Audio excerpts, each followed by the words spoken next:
kasih Yang Berhormat daripada Tanah Merah. Yang Berhormat Tuan Yang di-Pertua, Malaysia telah menyertai misi pengaman di bawah Pasukan Interim Pertubuhan Bangsa-Bangsa Bersatu di Lubnan, UNIFIL dengan izin, bermula pada tahun 2007 melalui satu MOU yang telah dimeterai antara Malaysia, United Nations Department of Peacekeeping Operations dan juga UNIFIL. Penggiliran atau gerak terbaru adalah daripada 14 November 2023 sehingga 14 November 2024 dengan melibatkan seramai 853 anggota dan pegawai. Pasukan ini dikenali sebagai Malbat 850-11 dan ini termasuk 29 anggota daripada Angkatan Bersenjata Diraja Brunei. Selain Malaysia, sebanyak 50 negara anggota PBB menyertai misi UNIFIL ini dengan jumlah anggota dan pegawai keseluruhan seramai 10,058 orang. Malbat 850-11 melaksanakan mandat di bawah Majlis Keselamatan PBB Resolusi 425 dan 426 dan tanggungjawab utama pasukan ini adalah pertama, memantau dan memastikan pengunduran Israel Defence Force IDF dari selatan Lubnan, mengembalikan keamanan dan keselamatan antarabangsa dan membantu kerajaan Lubnan memerintah secara efektif di selatan Lubnan. Berdasarkan laporan yang diterima, keadaan semasa anggota dan pasukan Malbat 850-11 Malaysia di Lubnan masih dalam keadaan terkawal. Tahap keselamatan semasa pasukan adalah selamat dan tiada sebarang kemalangan jiwa serta kerosakan aset di kawasan yang dijaga dan dikawal oleh pasukan kita sepanjang tempoh perang antara Hezbollah dan Israel. Kesemua pasukan di bawah Pasukan Interim Pertubuhan Bangsa-Bangsa Bersatu UNIFIL, termasuk pasukan Malbat 850-11 yang beroperasi di selatan Lubnan, telah diarahkan untuk tidak melaksanakan operasi rondaan atau pergerakan logistik dan kekal di penempatan masing-masing. Mengambil kira keselamatan petugas, markas UNIFIL juga telah mengaktifkan pelindungan di dalam kubu mengikut prosedur yang telah ditetapkan sehingga keadaan terkawal. Dan seperti yang saya telah tegaskan dalam kenyataan media bertarikh 14 Oktober yang lalu, Kementerian Pertahanan melalui Angkatan Tentera Malaysia akan terus memantau situasi di selatan Lubnan dan akan mengemas kini sebarang perkembangan melibatkan pasukan Malbat 850-11. Sekian, terima kasih. Soalan tambahan Yang Berhormat. Terima kasih Yang Berhormat Menteri. Walaupun Yang Berhormat Menteri kata terkawal, tapi rakyat Malaysia dan keluarganya dalam penuh kerisauan ya, keadaan Malbat kita. Kenapa? Kerana kita lihat anggota Malbat di Lebanon. Saya nak tahu apakah anggota Malbat di Lebanon ini dibenarkan membuat serangan tembakan balas sekiranya kedudukan mereka diserang oleh tentera Israel. Bagaimana yang dah berlaku ke atas tentera Sri Lanka dan juga Indonesia beberapa hari yang lalu, yang mana kita juga tahu berlakunya kekerapan serangan tembakan senjata api kecil dan tembakan kereta kebal yang dibuat secara sengaja ke atas kedudukan pasukan tentera pengaman Sri Lanka dan Indonesia.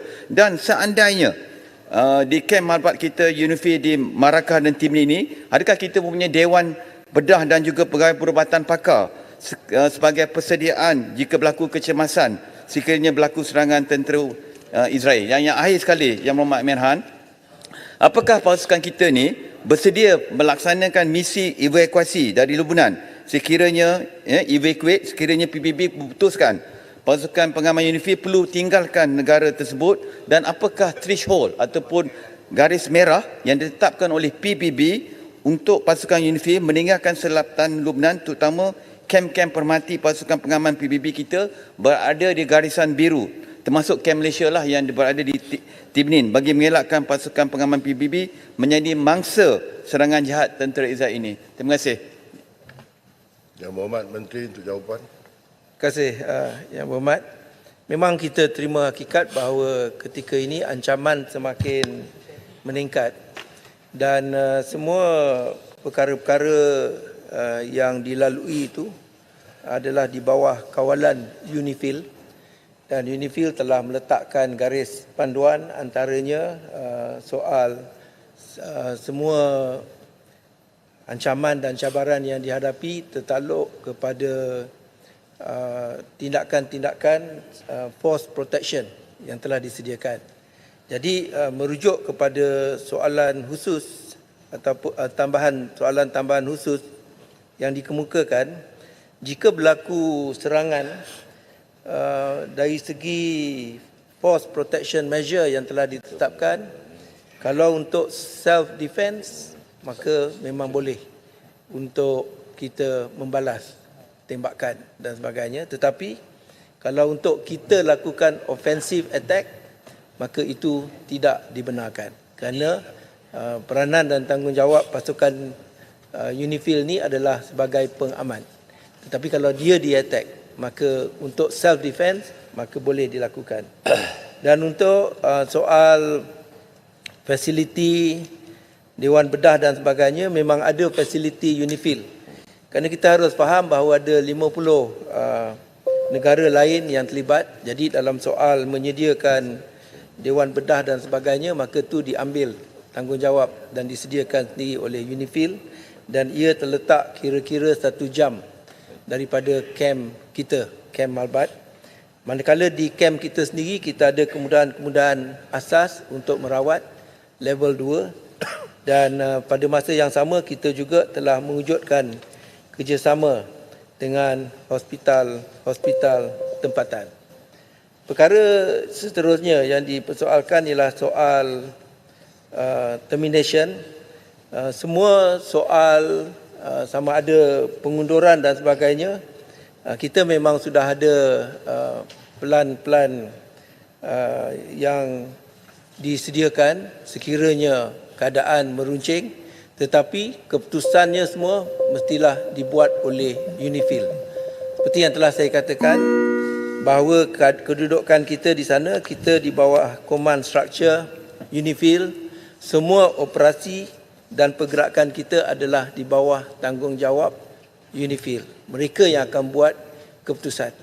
Jadi sama ada kita undur ataupun tidak bergantung kepada keputusan UNIFIL dan juga persetujuan bersama semua negara-negara yang terlibat menghantar pasukan pengaman, iaitu sebanyak 50 buah negara termasuk negara kita.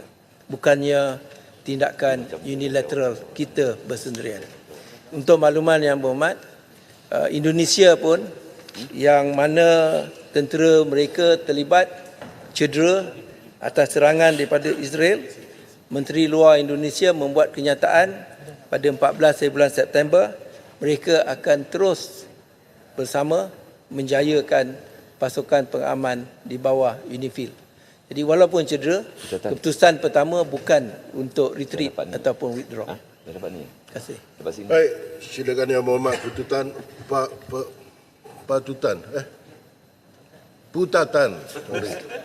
Terima kasih Yang di-Pertua. Soalan tambahan saya, apakah plan pembangunan yang sedang direncanakan oleh MINDEF dalam meningkatkan kredibiliti serta keupayaan fizikal ketenteraan pasukan pengaman negara, terutamanya untuk berdepan dengan sebarang ketidaktentuan jaminan keselamatan dalam satu-satu misi pengaman antarabangsa yang akan disertai pada masa hadapan? Silakan Yang Berhormat Menteri. Dato' Yang di-Pertua, seperti mana kita sedia maklum, penyertaan kita dalam pasukan pengaman ini bukannya satu yang baru. Kita selain daripada telah selama 11 tahun berada di Lubnan, kita juga pernah menghantar pasukan-pasukan pengaman di negara-negara lain sebagai menyahut kehendak ataupun keputusan yang dibuat oleh Majlis Keselamatan Bangsa-Bangsa Bersatu.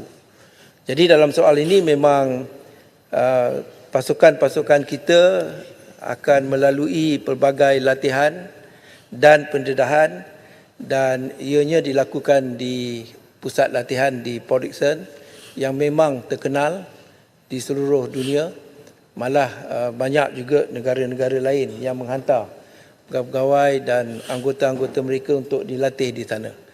Dan kita juga sentiasa memastikan sebelum anggota-anggota kita, pasukan kita dihantar ke luar negara, mereka mendapat cukup pendedahan dan juga latihan. Atas sebab itulah kita antara pasukan yang sentiasa diyakini, yang mempunyai penghormatan dan pengiktirafan oleh bangsa-bangsa bersatu. Jadi insya-Allah tentunya kita tidak akan menggadai ataupun menyebabkan keadaan risiko yang tinggi kepada nyawa dan juga anggota kita. Jadi itu kita beri jaminan apa-apa misi yang kita akan terlibat, kita akan pastikan anggota kita cukup terlatih dan sangat-sangat bersedia untuk menunaikan tanggungjawab itu demi nama baik negara. Terima kasih.